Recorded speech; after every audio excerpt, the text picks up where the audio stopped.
Imagine for a moment that everything you love, everything you own, and everything you believe to be certain in your life could disappear in an instant. How would you feel? Fear, pain, confusion, maybe even despair. But what if I told you that hidden within this uncertainty lies the key to true peace, a peace that no external circumstance can ever take away? Today, we are going to uncover one of the most profound lessons ever shared with humanity, the lesson of non-attachment, the greatest teaching of Buddha. Throughout the centuries, philosophers, mystics, and spiritual teachers have wrestled with one simple truth: everything in this world changes. Yet as humans, we cling to what we love and resist what we fear. We chase pleasure and run from pain. We hold on to people, possessions, success, and even identities, believing that in our grasp lies safety. But this grasping, this attachment, is precisely what binds us to suffering.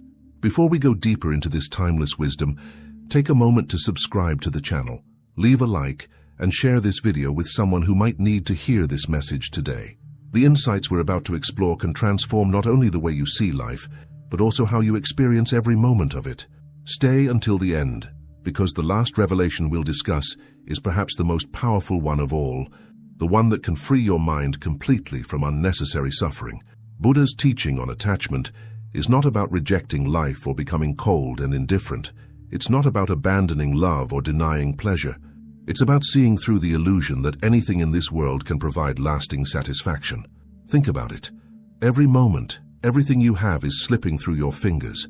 The body ages, relationships change, possessions fade, and even our thoughts shift like clouds in the sky. When we attach ourselves to what is constantly changing, we are setting ourselves up for pain. Buddha observed this with extraordinary clarity.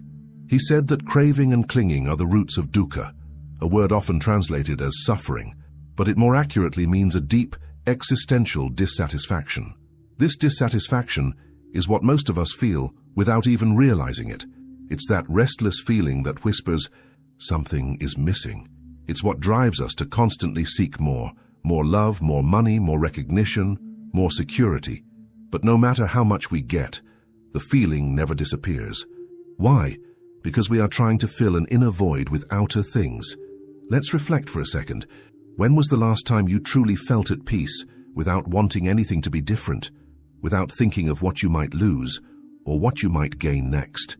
That rare moment of stillness, when desire pauses, is when you actually touch freedom. Buddha's message invites us to live more and more from that space, to experience fully, love deeply, but without clinging to the experience, without fear of its end. Psychologist Carl Jung once wrote that what you resist persists. In many ways, this idea mirrors Buddha's teaching. The more we resist change, the more we suffer. The more we insist on controlling what is uncontrollable, the more we are trapped in anxiety and fear. Life flows, yet our ego wants to build walls against its flow. We believe that if we hold on tightly, we can stop time, keep the people we love, and protect our identity. But the truth is that everything in existence is in constant movement. Nothing is permanent, not even us. When we begin to understand impermanence, something profound happens. Instead of fearing change, we start to embrace it. Instead of mourning endings, we start to see them as natural transitions.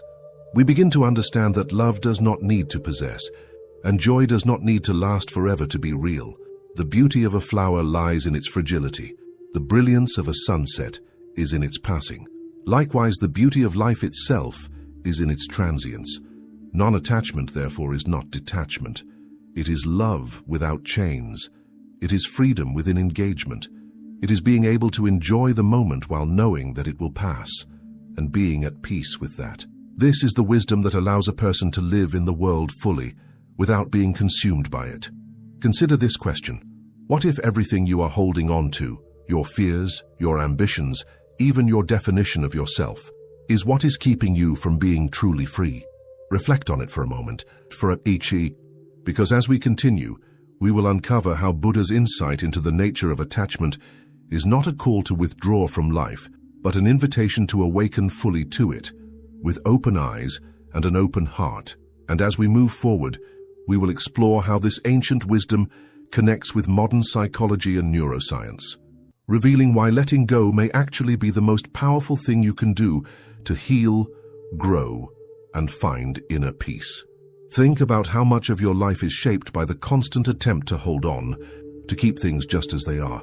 We cling to people, to emotions, to our possessions, even to our pain, as if letting go meant losing a part of ourselves. But the paradox is this: the tighter we hold on, the more fragile we become. The more we fear loss, the less we truly live. Buddha understood that suffering arises not from life itself, but from our refusal to let life flow. Pain is inevitable. Everyone experiences loss, disappointment, and change. But suffering is optional. Suffering happens when we mentally resist what is. When we say, "This shouldn't be happening," or "I can't live without this person," or "I'll only be happy when I get what I want." This internal struggle between what we want and what reality gives us is the true source of misery. Philosophers like Epictetus, the Stoic thinker, echoed this truth centuries later. He said, "It's not what happens to you, but how you react to it that matters." The Stoics, much like Buddha, taught that freedom is born not from controlling the world, but from mastering your response to it. When we accept that change is inevitable, we begin to see that our peace depends not on what we hold, but on what we can release. Ask yourself honestly, how many times have you suffered more from your attachment to an outcome than from the outcome itself? Perhaps a relationship ended, and instead of grieving naturally, your mind replayed every detail, clinging to the past, wishing it were different. Or maybe you failed at something important, and instead of moving on, you identified with the failure. "I am not enough." In both cases, it's the attachment to an imagined version of reality, what should have been, that prolongs your suffering. Modern psychology now supports what Buddha taught over 2,000 years ago. Neuroscience reveals that the human brain is wired to seek pleasure and avoid pain, a survival mechanism. Dopamine, the reward chemical, makes us crave more of what gives temporary satisfaction. Yet, this very mechanism keeps us stuck in cycles of desire and disappointment. We chase highs, whether from success, relationships, or possessions, and feel empty once they fade. The mind becomes addicted not to things themselves, but to the expectation of fulfillment. Non-attachment, then, is not a rejection of pleasure, but a liberation from this cycle of dependency. It means enjoying the taste of life fully, but without clinging to it. It's the art of experiencing the world without becoming enslaved by it. Buddha described this state as the middle way, a balance between indulgence and denial, between passion and peace. Let's take an example. Imagine holding water in your hand. If you grasp it too tightly, it slips through your fingers. But if you open your palm, the water rests gently there. This is how life must be held, lightly, without force, without fear. When you stop trying to control everything, you discover something extraordinary. Life supports you. It flows naturally. Psychiatrist Viktor Frankl, a survivor of the Holocaust, spoke of this in a deeply personal way. He wrote, "Everything can be taken from a man but one thing, the last of the human freedoms, to choose one's attitude in any given set of circumstances. This choice, to release attachment, to accept what is, to surrender control, is not weakness. It is inner strength of the highest kind." But here's where most people misunderstand Buddha's lesson. They think letting go means not caring. They imagine detachment as emotional coldness. But true non-attachment is the opposite. It allows for deeper compassion, deeper love. When you stop clinging to someone out of fear of losing them, you can finally love them for who they are, not for what they give you. When you no longer depend on outcomes for your happiness, you begin to act from freedom, not from need. This kind of love, unconditional, without chains, is the most powerful form of love that exists. It asks for nothing, yet gives everything. It doesn't say, "I love you because you make me happy." It says, "I love you because I see you, and in seeing you, I see myself." That is real connection, the kind that doesn't break when circumstances change. Non-attachment, therefore, does not shrink your capacity to feel. It expands it, because when you are not afraid of losing, you are free to experience everything with your whole being, joy, sadness, wonder, love, without holding back. This is what Buddha meant when he spoke of liberation. It is not an escape from life, it is a deeper entrance into it. So I ask you now, what are you holding on to that no longer serves you? What fears, identities, or expectations are keeping you chained to suffering? Write it in the comments if you wish, because awareness is the first step to freedom. The moment you see your attachment clearly, it begins to lose its power over you. And as we move into the next part of our journey, we will explore how to practice non-attachment in everyday life, not as an abstract ideal, but as a living reality. We'll see how to let go without losing connection, how to live without fear of change, and how to find stillness even in the chaos of the world. Because the truth is simple yet profound. Once you learn to stop clinging, you discover that you were never empty to begin with. Let us now explore what it truly means to practice non-attachment in everyday life. It's easy to understand the idea intellectually, to nod and say, yes, everything changes. But when life confronts us with real loss, real uncertainty, or real pain, the concept is tested. It is in those moments that the teaching of Buddha transforms from philosophy into lived wisdom. The first step in practicing non-attachment is awareness. Buddha called it mindfulness, the art of being fully present in each moment, without judgment or resistance. When you observe your thoughts and emotions as they arise, you begin to see the subtle threads of attachment weaving through them. You notice how a single desire can create tension in the body, how fear of loss makes your mind contract, or how anger appears when expectations are not met.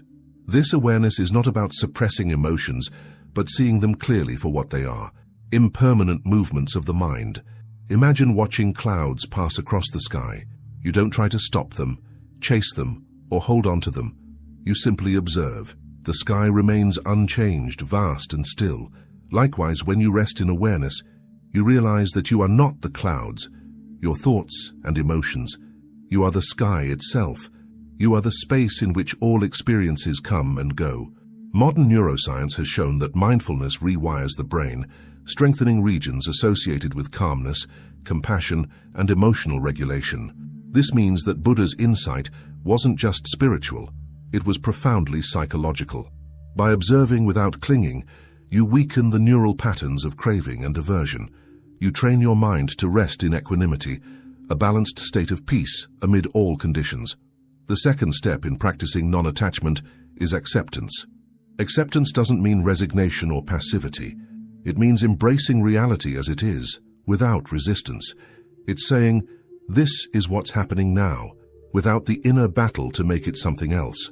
The truth is, life doesn't always unfold according to our plans. People change, opportunities fade, and sometimes pain enters uninvited. But when we stop fighting reality, we conserve the energy we once wasted on resistance, and that energy transforms into clarity. The philosopher Alan Watts once said, "The more we try to control the world, the less control we have. But when we stop clinging, life begins to flow naturally." Acceptance is the moment you stop swimming against the current. It doesn't mean you give up your dreams or goals. It means you pursue them without the anxiety of attachment. You take action, but you release the outcome. Think of a gardener planting seeds. They water them, nurture them, and create the right conditions, but they cannot control when or how the flowers bloom. Attachment demands results. Acceptance trusts the process. When you act from acceptance, you live with peace, regardless of what happens next. The third step is gratitude. Gratitude transforms attachment into appreciation. When you recognize that everything is temporary, you stop taking it for granted. You begin to savor life in its fleeting beauty.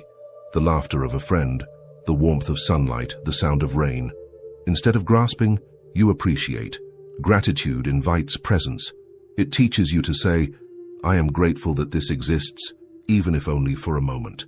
This shift in perspective changes everything. You stop clinging to experiences because you realize their impermanence is what makes them precious. Just as a musician cherishes each note knowing it will fade, you begin to see that life's passing nature is not a tragedy, it is art.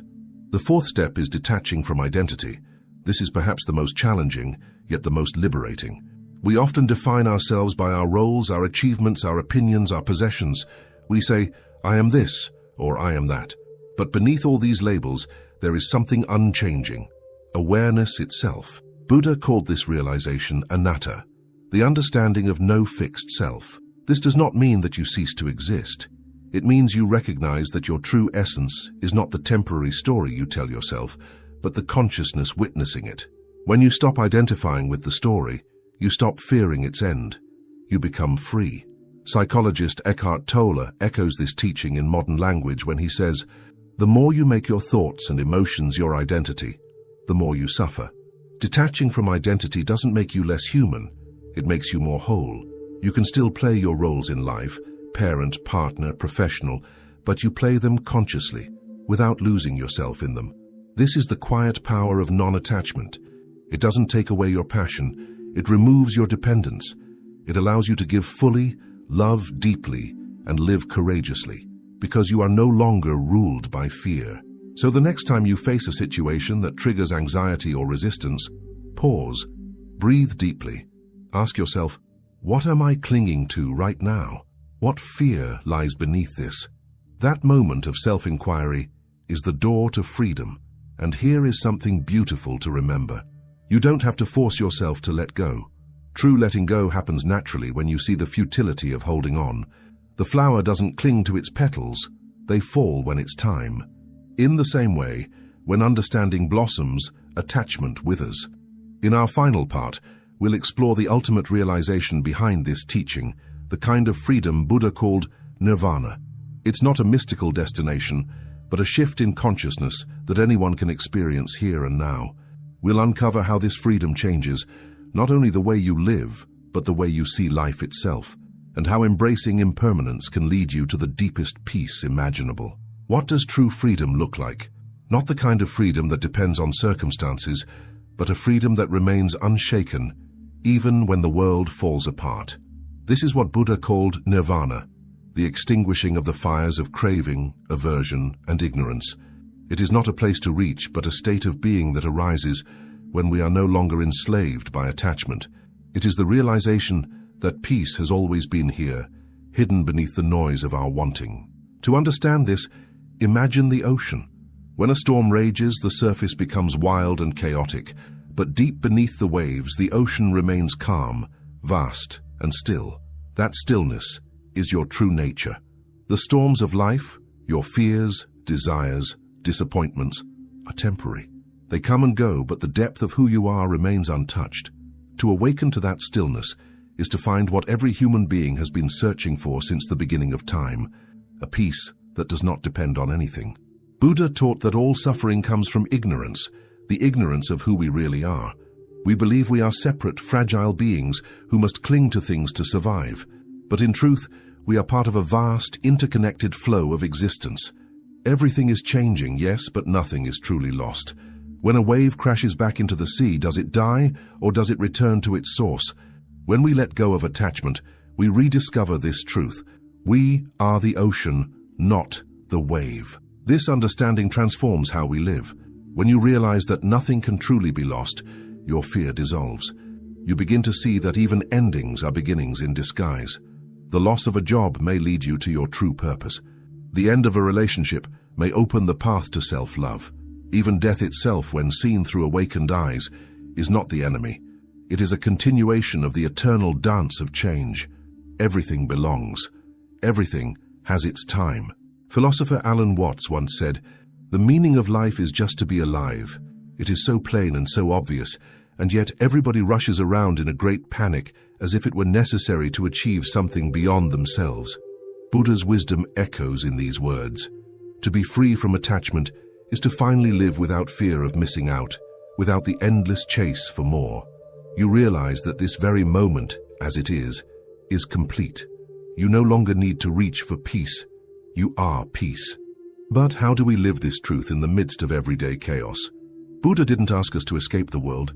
He asked us to wake up within it. He taught a path of balance, living with awareness, compassion, and wisdom. You don't have to renounce your family, your career, or your dreams. You simply learn to engage with life without becoming entangled in it, to love, but not cling, to act, but not be possessed by outcomes, to care deeply, yet remain at ease with whatever comes. When you begin to live like this, something extraordinary happens. You start to feel lighter. The small irritations that used to steal your peace no longer have power over you. You stop needing people or situations to be a certain way to be happy. You begin to find beauty even in imperfection, and peace even in uncertainty. You discover that happiness was never outside of you. It was the quiet space that appears when you stop grasping. This is what psychologist Abraham Maslow called self-transcendence, the moment a person rises above the limits of the ego and touches something larger than themselves. It's the same experience mystics across all traditions have described, a sense of oneness, a deep trust in life, an unshakable serenity. In Buddhism, this is not a distant ideal. It's a living truth, accessible to anyone who practices awareness and compassion. Letting go, therefore, is not loss. It is liberation. You lose the chains, not the beauty of life. You lose the illusion of control, but gain the wonder of presence. You stop demanding that life fit your expectations and begin to see the sacredness of what already is. This is the essence of enlightenment, not floating above the world, but walking through it with open eyes and an open heart. And when you reach this understanding, love changes too. It becomes vast, fearless, unconditional. You no longer love out of need, but out of overflow. You love because it is your nature to love. You give not to receive, but because you recognize yourself in all things. Compassion flows naturally when you are no longer imprisoned by the self. You realize that the suffering of others is not separate from your own. And from that realization, kindness arises effortlessly. So now, as we come to the end of this journey, ask yourself, what would your life look like if you stopped clinging? If you trusted the flow instead of resisting it? What kind of peace would unfold if you simply allowed everything, joy and sorrow, gain and loss, birth and death, to coexist as part of a greater harmony? Remember, nothing you have is truly yours to keep. Not your possessions, not your status, not even your body. But the awareness with which you live, the love you give, the wisdom you embody, those are eternal. They belong not to time, but to truth. Non-attachment does not take you away from life. It brings you home to it. It teaches you that peace is not at the end of the path. Peace is the path. When you stop grasping, you begin to receive. When you stop fearing change, you begin to live freely. When you stop identifying with the temporary, you awaken to the timeless. And perhaps that is the greatest lesson of Buddha. Not to escape the world, but to see it clearly and still love it without holding on.